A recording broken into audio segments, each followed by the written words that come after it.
Tallinnasse 2 jääkaru, rohkem meil vaja ei olnud, aga nii libedasti see ei läinud, selle 2 nädalaga me ei jõudnud üldse sinna paikagi, kus me neid karusid ei püüda.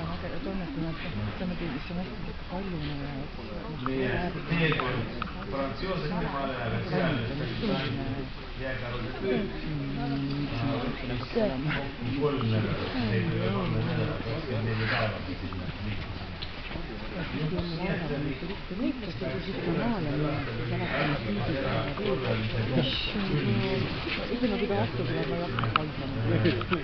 Miksoni saarena, kust esimesed inimesed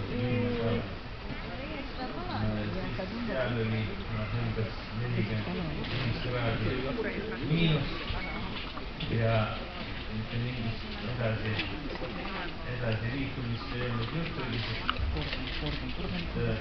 olid kogu aeg suisud, lennukid ei lendanud, helikopterid ei liikunud.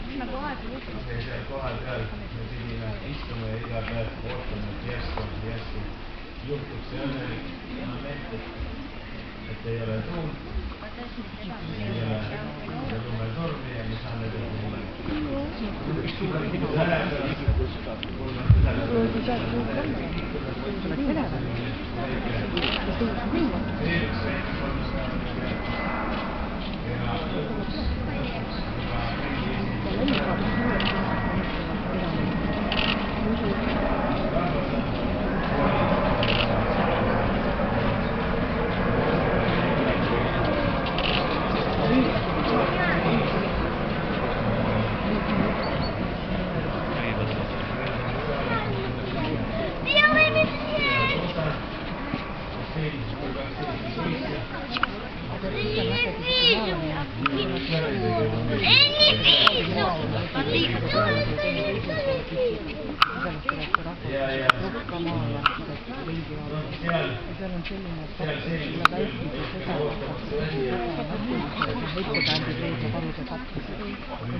Вообще võiks teine lask olla talle kuskil kerge niimoodi, et miks ei võiks võimast olla?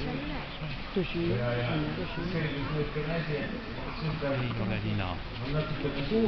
Äkki võtta see